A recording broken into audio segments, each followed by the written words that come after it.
Hello everyone, welcome back to my channel. If you're new here, hi, my name's Claire and this is Yoli. I make videos all about houseplant care, sharing tips and tricks I've learned over the years to help keep your plants happy and healthy. And today's video is the good, the bad and the ugly. I've recently moved house and so these last few weeks my plants have had to go through a lot of changes. They've had a lot of adjusting to do, and while some of them are doing really amazing, gorgeous things for me, I've also got some that are not doing so well. So I thought in this video I would just take you through some of the highlights and some of the lowlights. So yes, I hope you enjoy it. Let's get into it.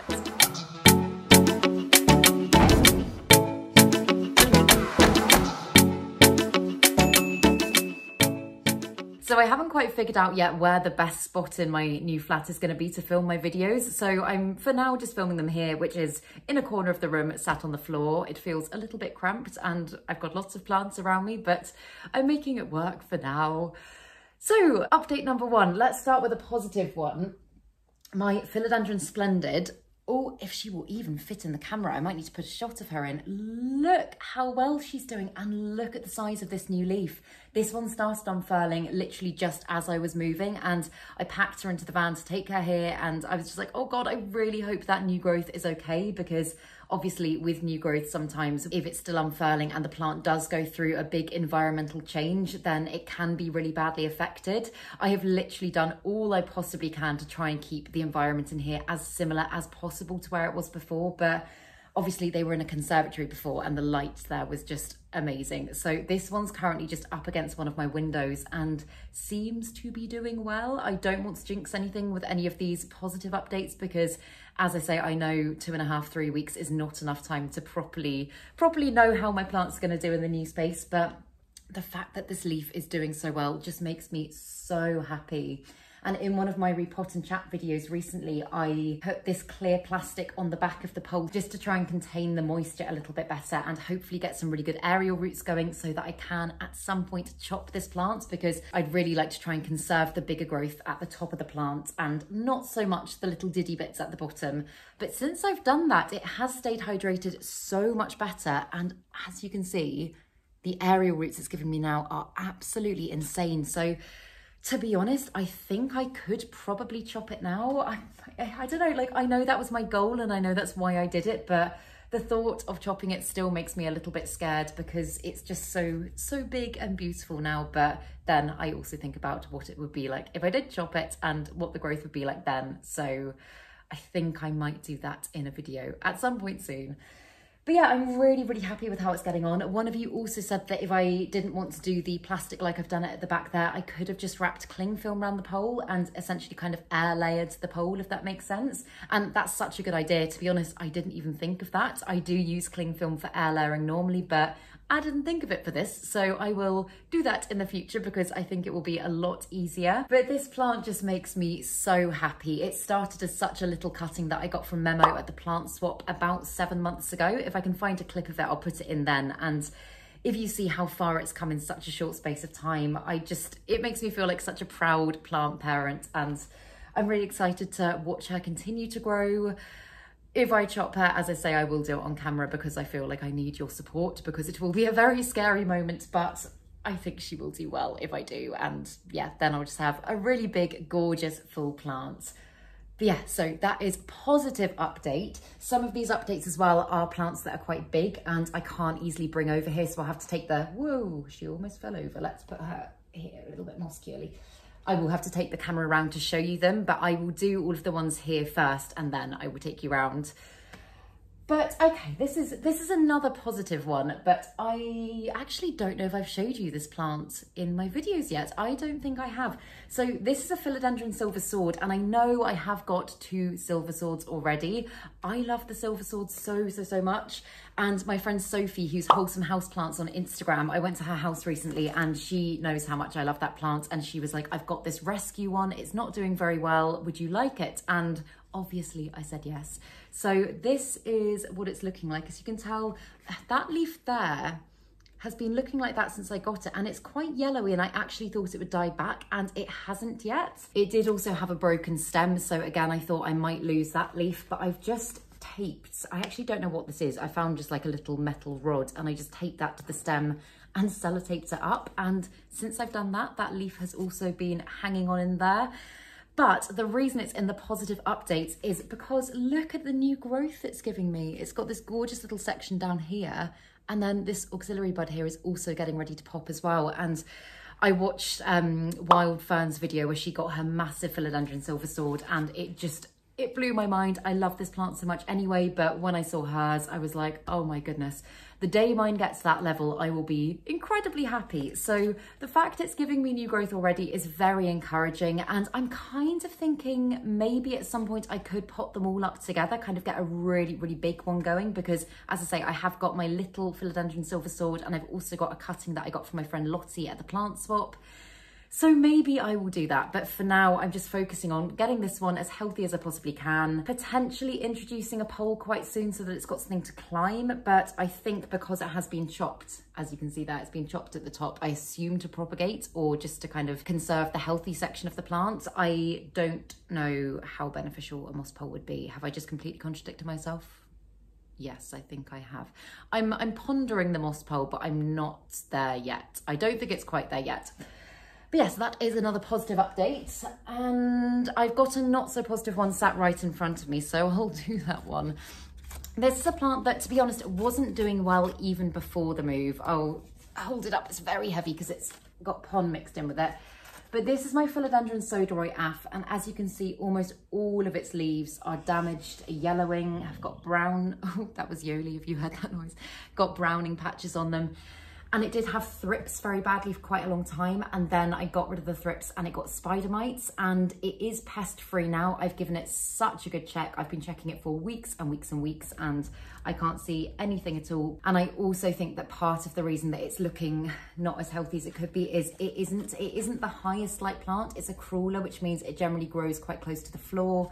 And when I was moving all my plants out, I had to do them in stages because I've got so many of them. And this one was put in the middle of my mum's dining table, which it gets a bit of direct sun. And I think it might have just been too much for this plant. So it is back in rehab for the time being. I'm kind of, I don't know. I've thought this a few times and I haven't actually been able to bring myself to do it, but I'm kind of tempted to chop it back and maybe get the top cutting going as a new plant and then pop the wet sticks into either my cabinet or one of my prop boxes. I mean, I know the leaves aren't awful, but I don't know, I just feel like sometimes if you're looking to start a really, really healthy plant, sometimes starting again is not the worst option, and it's definitely doable. So I don't know, what, like, if this was your plant, what would you do? Maybe I don't do that. Maybe I just trim back the browning bits and try and get it looking a bit healthier. I don't know. I think it's just because I've had that thought quite a lot over the last kind of 4 or 5 months. And now that she is still looking like this, I'm like, do I just do that? As I say, please let me know what you think, because I really value your opinion and it often helps to influence what I do with my plants. So yeah, not so good, but hopefully will be better soon. Come chop or not. Come chop or not, that doesn't make any sense. Whether or not I chop her or I just try to rehab her. Okay, and another positive is my Anthurium Magnificum. I feel like I don't talk about this plant enough. I love her so much and she's probably one of my favorite plants in my collection, but I just don't talk about her enough. So maybe I'll start making some more videos on her soon. But as you can see, she's got the gorgeous 2 original leaves that I got her with. And this leaf here, if you watched my cabinet tour video the other day, then you will have seen this leaf. And actually, since I filmed that, I think it's sized up even more. And I don't know if you can really tell on camera. I think you can, but it hasn't even fully hardened off yet. And Anthurium leaves do come in quite small and just grow and grow and grow. And when she first put out this leaf, it was absolutely teeny. And I don't know, I kind of thought to myself, maybe because it is her first leaf in my care, that leaf won't be as big as the others, but I think it's going to be bigger, and obviously it's coming a lot higher up, so I don't know if it's just going to go all the way down. I don't know, it makes me so excited, because this is a plant that, I mean, I've loved this plant for years and years and years, and if you've watched my older videos, then you'll know I did get one, I think probably about a year ago, and I got it very cheaply. I mean, they're still expensive, but they were even more expensive back then. I got it very cheaply from an Etsy seller that had a completely mixed range, shall we say, of reviews. Some were absolutely outstanding, others were just awful. And silly me, I didn't really do my research and I was like, I'll take the risk, it's a good price. And I got this Anthurium Quiana, and again, if I can find a clip, I'll put it in. But you could see that the bottom of the leaf had been completely trimmed back, I think because it was already going downhill. It was potted in something like, it might have even been this pot, in fact. It was potted in something very, very, very big, and it had the teeniest root system in the world. And when I eventually took it out and looked at the roots, it was completely rotten. I did everything I could to save it and I couldn't. So although I knew that that was partly down to where I got it from, I was just a little bit nervous about getting this plant again because, as I say, they're not cheap, and this one was actually more expensive than the one that I got before, but obviously it's a much healthier plant.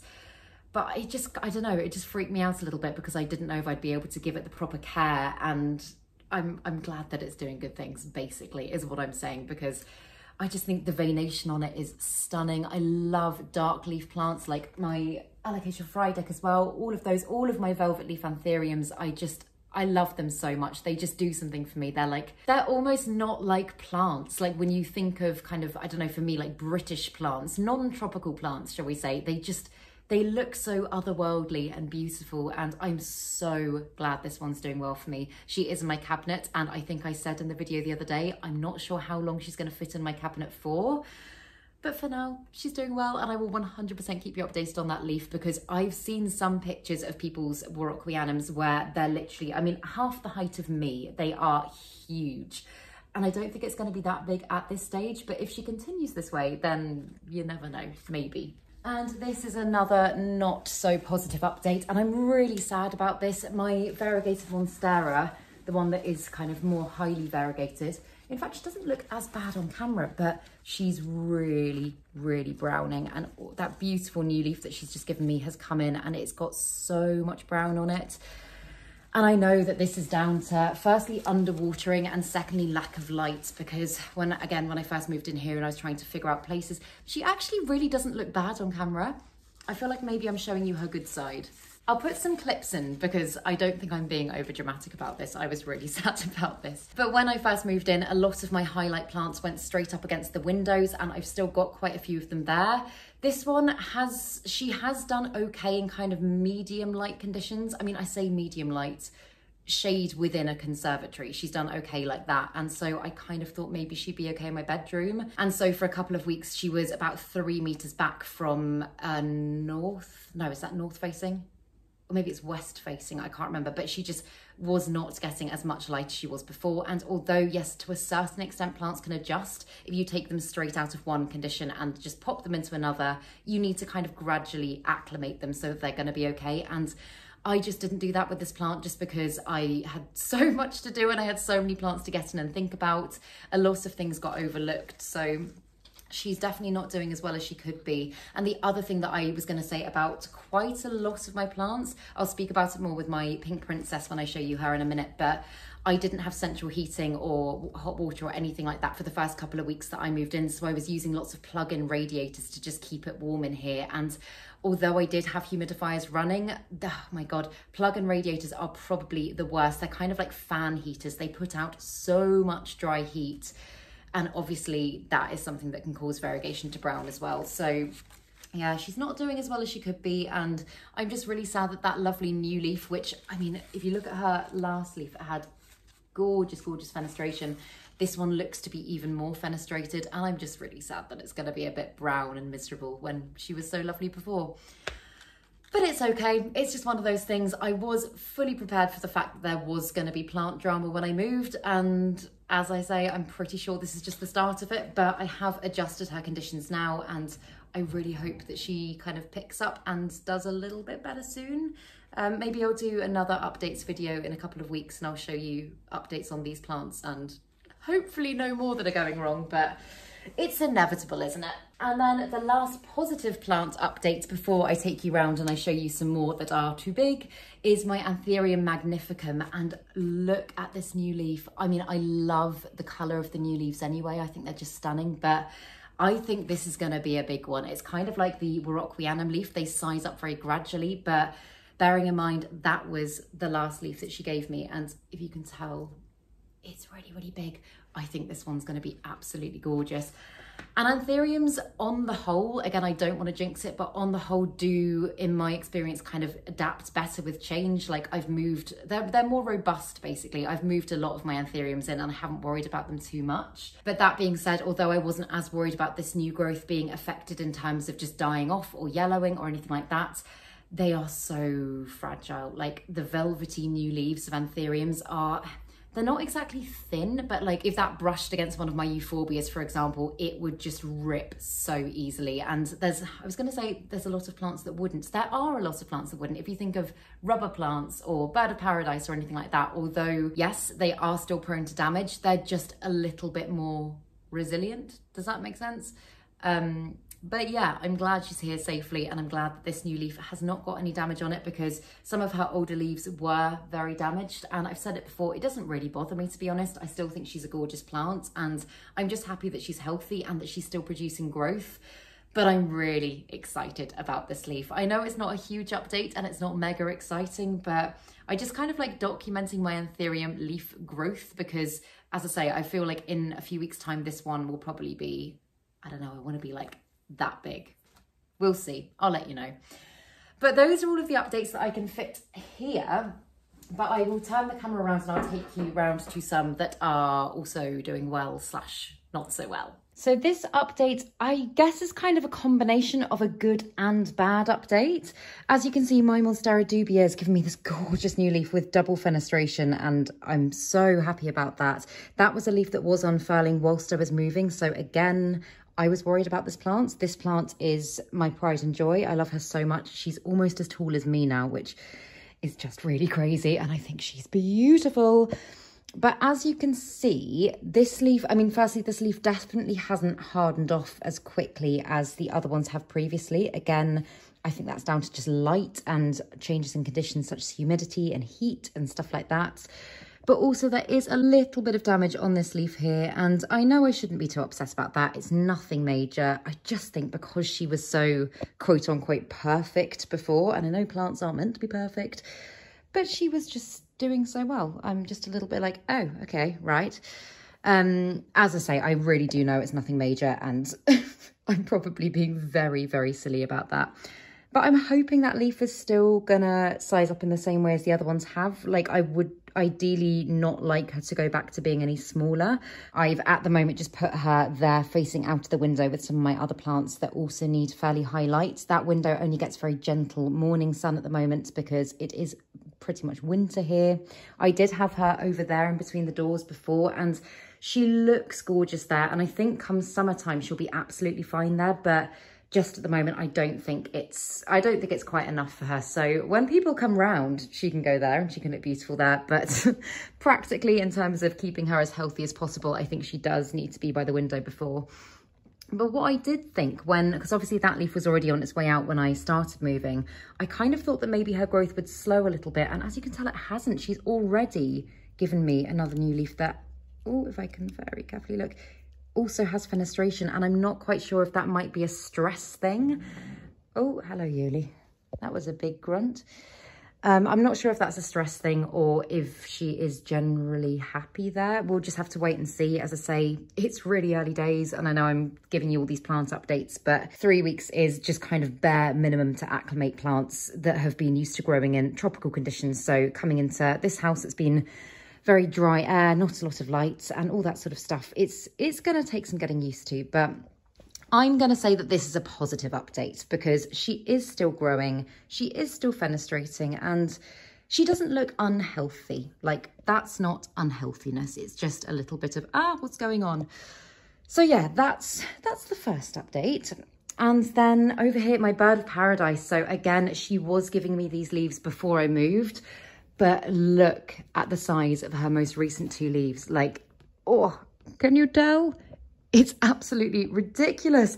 I love this plant so much. I honestly think she's probably one of my favorites. I think just like in terms of just creating like a jungle look in your home, which I obviously would really, really like to do. She's just such a beautiful jungly plant, and I'm so happy with how well she's doing. I do suspect that her growth is probably going to slow down now. She is right by the window, but at this time of year. I mean, she's such a highlights plant, and I think the only reason she was still giving me new growth is because she was in the conservatory before. So I'm just kind of preparing myself for the fact that some of my plants, in fact, most of my plants are probably not going to grow at quite the same rate as they were before. I'm obviously going to do everything I can to make sure that they stay happy, healthy, and growing as healthily as possible. But yeah, that's where we're at the moment. Hello, little girl. Would you like to say hello? Yoli is also so much more settled now, which is great. She's not following me around all the time, and she's doing really well, bless her. But, oh my goodness, this might be the most exciting update of them all. Look at that leaf. I mean, I feel like that leaf makes me speechless. I don't even know. I don't even have the words. I don't even know what to say about this plant. It's just so gorgeous. And look at all of that fenestration. It's just stunning. This leaf started coming up, I think, maybe the day after I moved, which was, as I say, about 3 weeks ago now. And again, it was another one that I was worried about. I knew that this next leaf was going to be pretty epic because this leaf was gorgeous. And then as soon as I saw the tip of this leaf and I could see how curly it was, I was like, oh my God, it's going to be amazing. But yeah, it's the biggest, most beautiful leaf that I think I've ever had. Again, oh, I can't even get the camera back to show you properly, but that is just my hand for scale because it's just gorgeous. The Monstera deliciosa has to be, and I've said it before, but one of my all-time favourite plants. I don't think you can go wrong with a good Monstera, and they're really cheap to buy. They're so easy to look after. They're really adaptable. Like, as I've got mine there, it's not getting the biggest amount of natural light, but I think it's going to be perfectly happy there. I see, famous last words, I see no reason why it wouldn't be at the moment. Maybe its growth won't be quite so huge and fenestrated at first, but oh God, I'm going to end up with all of my plants pushed against the window, aren't I? But yeah, it's gorgeous and I'm really happy with how it's doing. So this room is all fairly positive. And then when we come through here, we've got some negatives. Everything's still a little bit disorganized at the moment. But the first negative is my pink princess. As you can see, her pink is majorly browning. And again, I put this down to the dry heat caused by the plug-in heaters and the fact that she's not getting as much light as she needs. I mean, she still does get fairly good light from that window, but ideally she would be a lot closer to it. I have actually these last few days started bringing her over in the daytime and putting her there, and I don't know. I think I probably need to do a similar grow light setup to what I've done with my white princess in the living room, because I'll just quickly show you. My white princess isn't in the spot where she gets a lot of natural light, but I've obviously got my mother grow bar there, and I've got my Amazon kind of flexi grow lights just sat on top. And although, yeah, there are still a few little issues here and there, on the whole, she seems to be doing well. And that little bit of variegation browning is the only issue currently. So I'm probably going to have to do the same for my pink princess. But for the time being, it's just sad to watch her variegation fading and browning, because she's so, I was going to say so glorious. She is such a glorious plant. But I mean, a positive is that she's flowering. Like, that flower there came out the other day. It hasn't produced any pollen, annoyingly. So I think I am going to let the next one, which actually looks like it's about to pop any day, I think I'm going to let that one close back up by itself and then take it out, and then kind of take the outer shell, I'm sure that's got a name, but I can't remember it off the top of my head, the outer bit of the flower off so that I can collect the pollen. But yeah, she's not doing awfully. But she's just not doing as well as she could be. And then what else was I going to show you? Yeah, and again, nothing major, but my Yucca, and again, I know what this is down to. My Yucca is browning tipping. It has got lots of browning tips, and this one has just been, I mean, chronically underwatered. This plant was at my mum's, and it was there. It needed a water before I even moved, and then I just completely forgot because I was focusing on other plants, and I was like, that one's really hardy, that one will be okay, and went to pick it up the other day and can see lots and lots and lots of browning. But yeah, I think what I'm probably going to do is just trim them back. She could ideally do with being a little bit closer to the window as well. I think this is okay for her. Like, it's really hard to gauge on camera, but I think this is okay light, but again, it's just not as intense as she's been used to. And also, just a little side note, because it looks like I've got a beer by my bed. This is a kombucha bottle, and I'm collecting them at the moment because I just really love the amber, and it's really good for propagation because the roots of plants don't usually like to get that much light, and I think it looks really pretty. So I've got them dotted around here, there and everywhere. But was that it? Was that it? I think those are the major ones. Those are the ones that have kind of grabbed my attention the most since I've moved and made me really happy or not made me quite so happy. But I really hope that you enjoyed this video. I had a lot of fun making it. Anytime I get the camera going at the moment, I'm just like, oh my goodness, this is so exciting. I'm filming in my new flat. I've waited so long to do this. So yeah, I enjoyed talking about my plants and letting you know what's going on with them. And as I say, I'll let you know how they continue to do. And if you've got any ideas or suggestions or anything like that, please do let me know in the comments below.